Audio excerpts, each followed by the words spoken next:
stuff, probably in a little file like this somewhere. Now, take it to the library and scan it in. Get an app for your iPhone or your smartphone, take a picture of it, it's called a scanner app. Take a picture of it, scans it into a PDF. The thing when you do that is, you've got to get a nice surface, get the light just right. You don't want paper looking like that on a picture. So if you're going to do that route, make sure you do it right. You get the light right, don't put your shadow in there. Paper's flat, and it looks like PDF. It doesn't look like somebody took a picture of a piece of paper on a table. All right? But you can do it. Easiest thing is go to the library, have it scanned in. And they scan it in, emails it to you. Anything that you think puts you in a good light, any of those certificates and all that, that's what you want in there. The meta-analysis and the oral defense presentation make up the totality of the points earned. However, you must submit additional assignments on time and pass in order for the student to move forward and become eligible to submit your empirical meta-analysis paper and sit for your, or stand for your oral defense presentation. In other words, you must complete and digitally submit your project proposal, research plan proposal, media production presentation proposal, student portfolio, student resume, and complete the major field test in order to become eligible to submit your final empirical meta-analysis. Sounds like a lot. I know it does. The senior project proposal. It can be one paragraph that you send to me in an email. The research plan, the same way. All these ones right here that I'm naming right here, the senior project proposal, the research plan, you're going to send me as an email, your media production proposal, and you can read these, all right? All of those are 3 or 4 sentences in an email to me, all right? And that just tells me you know what the heck you're doing, you're on target. I know when you first read this, you'll be like, what is he talking about there? Once you get into this, you'll understand, all right? Your proposal is just going to be, hey, I want to interview my client, blah, blah, blah, and I narrowed down my problem with this, and I want to start my research. The research plan, written statement describing the client's problem in as simplest terms. What is the problem addressed? Area of study, so it's policing. I want to talk to a police officer, so it's policing. The research question, research component. So just answer 2 or 3 of those questions. Give me a conceptualization of what you're doing. It's not graded. It's not a big whoop. It just is something you're going to email me and I know that you're on track. All right? The media production proposal. You're going to use PowerPoint. So you're probably going to send me something that says, I'm working on my project. You put the goal in there, your objectives. These are pretty easy. All right. 6. What's this over here? 4, 5, 6. Doesn't matter, I'll scoot them. Do not write your opinions. Remember, it's a scholarly, evidence-based meta-analysis project paper. It should be written as such. Gather the information and sift out what you deem is important from a scholar perspective. Create an outline, follow it in your paragraph development, and cite that information in an evidence-based research paper. You may, in your results and discussion and conclusion section, the very last section, espouse a position, opinion, but only based on your scholarly, evidence-based research or cited material. So mostly that's in your solutions section. Always have somebody proofread that paper before you turn it into me. 2 or 3, this is your final project paper, all right? Do not plagiarize. It's got to be in Microsoft Words. Oh, not Microsoft Words. Microsoft Word. 10 pages in length. Include a cover page, abstract. You can read through that. You need at least 5 sources. 12-point font, double spaced, 1-inch margins. It goes on to tell you about the digital portfolio. I've already went over it. You can read there if you didn't understand. Heck, I didn't even read that. I can even see it says scanner apps and stuff. I just briefly graded, so I was like, yep, covered that. I'm pretty good at this. I'm getting better, I'll tell you what.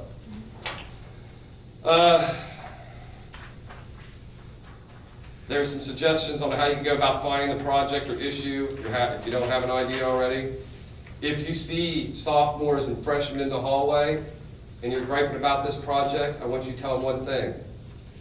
You go do your internship, you better be thinking about capstone. How many of you thought about capstone when you was doing your internship that are sitting here in capstone going, I wish I'd thought about capstone when I was doing my internship? Did I say that right? Yes, I did. Huh? See what I'm saying? Because they tie together. They tie together. Methods of student evaluation, the major field test, pass, fail. I put the dates in there again. Those are correct. Don't miss them because there's only 2, and you got to register with Andrew, not me, because he's doing them. He's proctoring them. Senior project proposal. It's pass, fail. It's due to me by Saturday, January 30th by midnight. It's an email. It's hello, Rhett. Here is my, a paragraph, and you can go back to that section where I talk about it. You don't have to cover the whole darn thing. Give me a blurb of what you're doing so I know that you're on target. Research plan, February 20th by midnight, pass, fail. It's a blurb in an email. All right? Don't freak out about it. Those are just be like, hey, I know I got this coming up with rep. This is where I should be in the project. That's why that date's there. You know that you should be, some of the questions you're like, that don't apply to me. Just when you look in here, what I asked for that, be like, that don't apply, that apply. These 3 things apply. I'm going to answer that to Rhett in an email. I know you're on track. You know you're on track, or you'll be like, oh shit, I'm not on track. Midterm literature search, pass, fail. This is just a list of references that you've looked up. It's due to me Saturday, March 12th by midnight. That can be in an email, but list out all your references in reference style. So if you want to do that as an attachment, because maybe you've already put them into the Word document. You guys know how to use Word to your advantage, right? Put your references in there, make that reference section work in Word to help you. It goofs up a couple things, like when you do, mine, it depends on what version you have. Mine, I can only hit bibliography or works cited. Well, APA requires it to say references. So I just go in there and whatever I hit, bibliography or references, I go in there and highlight that and delete it, and I type in references, and then it's right. I have to, but the rest of it does for me now. It's worth it. Resume. Due Saturday, April 23rd. If you go and check, that's before, like a day or 2 before we have that mini seminar in the computer lab.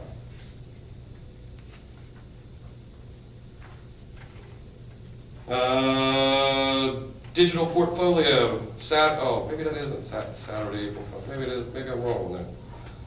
Being correspondent. Anyway, Saturday, April 23rd, the same for the digital portfolio.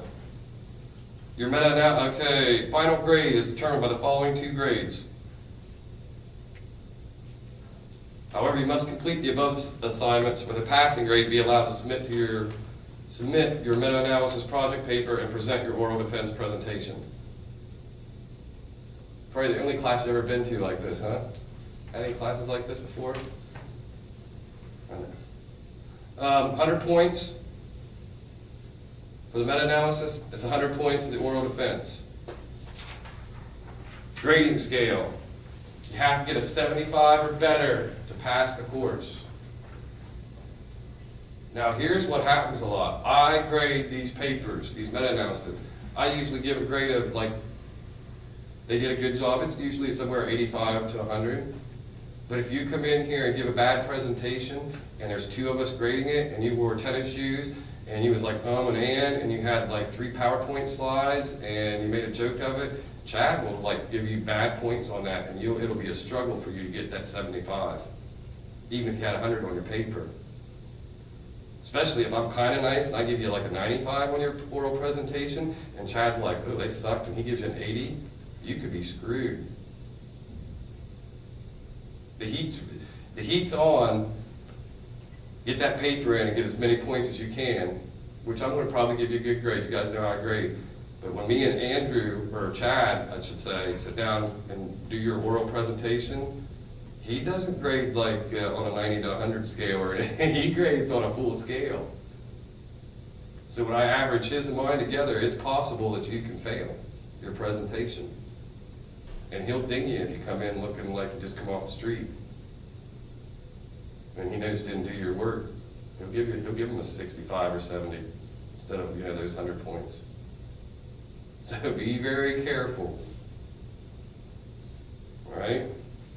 Because it looks easy, that 75, and that bar is there, and I didn't raise it any higher, and I didn't put it any lower, but it's deceptive to some people, because you can come in here and it'd be like coming into this presentation, I got 100, Brett sent me back, I'm going to do my presentation today, I don't give a shit, I'm just going to wear my sweatpants, whatever I normally wear, and I'll give it, and Chad will ding you. All right? To the point I know I have to maybe even give you that person more points, because I'm like, well, they might not pass today. I'm serious, so watch that. You know all that other going. Yeah, there's that rubric I'm talking about. That's what we'll use the day of your presentation. Chad's been pretty consistent. He likes being the other evaluator. Andrew is my backup, and then I will go for anybody in social sciences, business, accounting, any professor I can find on campus. All right? They can be staff. But realize, when you have that second person scoring, they are pretty critical. All right? I know what pain you guys went through and how you struggled. And, I'm a bleeding heart liberal, so yeah, I'm going to give you a little boost in your points, but they're not going to do that. And it's good that when they grade, because when I give this back to them, they're like, oh, shoot. Chad was right on there. I said, too much. Yeah, you don't. So, I'm just telling you, you can come into here with 100 on your meta-analysis, and if you try, you can goof up your oral presentation and fail, and not meet. You know what I'm saying? You can shoot yourself in the foot. Don't do that. I'm not trying to psych you out. I'm just saying I've had a couple in there, and if Chad's sitting in here and you say stuff before the presentation, or it's ignorant too, like I didn't care, that goes into people, and I don't understand students that don't think, if I was at an interview and the chief of police is there, and I'm over here, and there's some beautiful, I don't care if she's a hot 10 babe with, she has hardly no clothes on, the last thing I'm going to be doing over there is flirting with her, and that chief going, he's a complete idiot, he ain't getting hired. And then, time's on now? Oh, now I'm not. Over here. Hi, chief. Now people, students will do that. I make an exaggerated example, but watch doing that when you're trying to get a job, because people are watching your Facebook account. They're watching when you walked out of the building, if you bumped into the bum and get the hell out of my way, you asshole. That'll get back. You don't realize that. It's small, especially in the small kind of towns that we live in. I come from the same kind of area, it's only 60 miles north, but everybody knows your business. And they do. There's your writing rubric. Notice down there in organization, how it goes, look at those bolded, no citation errors. That gets you +4. But keep going across there to that not demonstrated, that's a -2. It's weighted. If you don't cite in your paper, that's the one way that I'll fail you on your paper. So you could give me an excellent paper, did everything right, but you don't cite anything, or you totally cite it all wrong, you could get some bad points from me on your paper. So make sure you know what you're doing. Other thing is, go ahead, if you're having trouble with APA and you're scared, do your paper, cite the best you can, take the Student Success Center and be like, here, cry. Here's my 10 pages, check my cites, help me make sure this is right before I turn it into Rhett for capstone. All right? Because I want it to look good, because sometimes I have a feeling Dr. Millie might be looking at your capstone papers. I have a feeling she might be at your presentation too. Because I've been talking a lot about capstone. And I'm proud of this course. I'm proud of the resume that I laid out there. Everything you need to know is in that resume. Or in that resume. In that syllabus. Thank you. In that resume. I got resume stuck in my head. Everything you need to know, to the point it talks too much. I got some students get confused because they're like, what the hell is he talking about? Especially that research plan, those 3 things in there that I want you to turn into me, they really, oh, that's another whole other paper. No, forget that. It's just a blurb in an email, and you don't even have to cover every question I got in there, just 3 or 4 that pertain to your project. just they're soft targets that let me know that you are paying attention to the syllabus, you're on track, and I don't have to worry about it. All right? Email me, text me, if you have any questions or problems. Yes, seems like I have 1 or 2 students the night before that email me or text me at like 11 o'clock at night. It's okay. I'm like, go ahead, spill it, cry, do whatever, cuss me out, and then the next day they're usually fine. Been there, done that. So, any other questions? Or any questions? Huh? Overloaded brain. Just remember, you gotta get a resume together. You should be working on that from the get-go. All right, set your resume out and be like, we've done that 3 times for the other class. I don't care, go over it again. Make it look better. Make sure. Oh, the other thing is, put your bachelor's degree in there. They're like, I don't have it yet. You will by the time you use it. That's what I want to see. This trips me out. Steve's like, well, I don't have it yet, so I'm not putting it in there. You will have it, and when you're done with this class, 3 days later, you'll have it. It's in there. Now it's been proofread by 3 professors. You're going to stick it in there. You probably have some comma error. They don't get it. It drives me crazy. All right? So be working on the resume. First thing this week, in the next week or so, find your client. You might have to go find 2 or 3 clients because, and think of that. Once you find a client, interview them for 3 problems. Because you're going to come back and you're going to think the first one you liked was good, you're going to do some Google search, you're going to talk to some other students, blah, blah, blah, and you're going to be like, oh, I got a shitty one. I'm thinking about going on state police. Can I do them just like a regular trooper, or do I need to do it with somebody that's higher up? Or? You can do it with regular trooper, all right? Just do not, he can give you that problem and be like, that's fine, I need another problem too. Do not let him or her tag you into that. The public has a bad perception of us right now. That is a wound that they need to lick and understand, and we can't be spoon-feeding. They're going to get mad. If anything I say or you say that doesn't go along with that, they're going to get mad, and we just don't need to deal with that. Stay away from that problem. And it's good. The thing it told me and Andrew is the police know that the public's upset with them. Now, those good officers are the ones that are like, why are they? Because they walk out of the house every day and they're proud of what they do, just like I was. They don't realize those ones that are out there doing bad is the ones in that barrel that the people keep smelling, and they think you're like that too, and that's just so hurtful to them, and so just totally avoid that, all right? And if they get into it, start telling you they're passionate, write it down, do all that, and say, I have to have 3 problems. Don't even be like, my professor said don't go, because then they'll be like, why? And you'll have to explain. And so, yes, you're good. Any other questions? And we had 3 people work with, police officer, and 2 of them, that's what the officers wanted them to research. And I was like, that's public relations thing, and there's some learning there that needs to go on. And that's not our job teaching that, they're going to figure that out. Anything else? Resume, how important it is. Finding your client, interviewing them, getting 3 problems, because if you go there, just get 1, you're screwed. If you get back, you can't. You got your problems, you start your research. Hey, have fun with it when you start your research. Just Google it.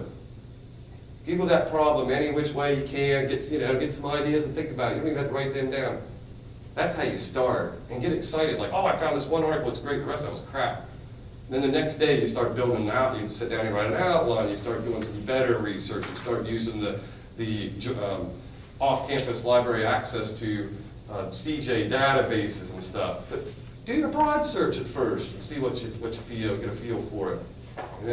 Then get into your CJ databases through EBSCOhost and all that. You don't have, a lot of people get all upset when they do research because they think, I have to be in a certain database, I have to do a broad search. Find some articles, maybe it's even in a newspaper that inspires you, and then you, like the person that wrote it, then you Google them, and here they're from, University of Wisconsin, and they got another paper out, and you start tracking down more information. That's how it works. The major fields test isn't like the test itself isn't an actual pass or fail, right? It's just No. the way you take it. You just take it, as long as you went and set for the test, you've passed as far as I'm concerned. When you set for the test anyway, it's not, you don't get a grade on it. You do, but you don't, it's not recorded for you. The grade is, I don't want to say it. You might got 85% on it, right? But that grade's not being recorded anywhere or anything. What we do with that is, we look at Megan's grade she got on it. You've taken it before, correct? How many times? Once. Once? Okay. You're supposed to take it like they just started instituting it. Lewis wasn't doing it. They didn't know they were supposed to do it, but you're supposed to take it like 3 times, all right, before you graduate with a bachelor's. What that does is that tracks us. Megan knew this, all right, when she first came in. We taught Megan this by the certificate level. Megan took it again at the associate's level. Megan knew this much more. Megan took it again at bachelor's, and that's science right there. That's what we do in social. Anyway, we're tracking to see how much you learn. And that tells us if we're doing a good job teaching, and that wasn't happening before. No, I know what it was, I already got my certificate and social security. Right? So Andrew's getting better about it, and this is where we catch it as a capstone, and then he catches it at internship. So now we will start having a good, in the last couple of years now, well, last year or so, it has started. So you're right, it wasn't in the beginning, and you guys should know as criminal justice majors, you're really social science majors, you should know that is what we do in social science. That's we're doing longitudinal study there to help us be better teachers and make sure we're doing good by you guys and girls, ladies and gentlemen. I will tell you this, the president of the university is trying to realign us back towards West Virginia University, which is a good thing in my opinion. I think most people on campus, faculty and staff agree. The weird thing about it is West Virginia University doesn't have a criminal justice degree. They only have a criminology degree. So we are aligning things and it's transferable to there. We've already have our articulation agreement, but we are aligning a lot with Marshall too, so that you could go right from here with a bachelor's degree and on to graduate school when they get theirs up and running for criminal justice. So we are making sure that we align with those two, and it would be seamless for a student to go from here with a bachelor's degree and go into graduate school there. And that's why I push a lot of APA. You can't go on to graduate school and be like, I don't understand APA. It'll be like, who teaches you back there at WVUB? What's going on? Any other questions? Don't freak out and make it any harder when you read this syllabus, all right? Some people go home and they cry later on that day. They're like, it's 15 pages, I don't even understand it all. It's just meant because it's independent study, you have a reference to go back to. But you break it down, it's your client and the problem, it's the research, it's the paper, you have to have a resume, you have to have a PowerPoint to go for your presentation, you need to practice your PowerPoint in front of the mirror, like I said, in your underwear or whatever. Then you need to do it in front of your family with clothes on, and then you need to do it, wherever, maybe out in Student Street in front of a whole bunch of people that walk by. I'm serious, if you do that, it'll go off, you will not believe, the more times you do that, how much better it'll go off up here. Because it'll feel like you're just, when it's done, you'll be like, did I even do that? I'll be like, yeah, it was great. Because you'll just, don't freak out on it. You can do a good job at this. All of you. Had all of you in class before, so. Megan, just don't come late that day. Dress up too. Make sure you dress up for that final presentation and stuff, because Andrew will ding you on it. Because the way he looks at it is, the client's invited. Maybe they didn't come or whatever, but they are invited. If they would pop in that door and you look like crap, you just thumbed your nose at a potential employer. And then later you're going to come around, I got a bachelor's degree and I can't get hired. Well, maybe you should look at yourself here, all right? Right? Any other questions? Garrett, do you have something? Andrew said something about, kind of learning on research methods. Yes. Like this, if that's You okay. can work with him and he will help, yes. That's perfectly fine. Because it's an evidence-based paper, so he will help you with it, and you can combine your paper for his class and paper for this class, yes. No, it will not ding you and be like you plagiarized, you put a paper into him and a paper into me, the same damn thing, yeah. You can do that. Sorry about the cussing on camera. So put this up on YouTube, sorry about the cussing on camera there, Fred, Vice President. Amy's all upset, she's like, turn the camera off, so I can talk to you, please. I don't talk on camera. I have been holding a question.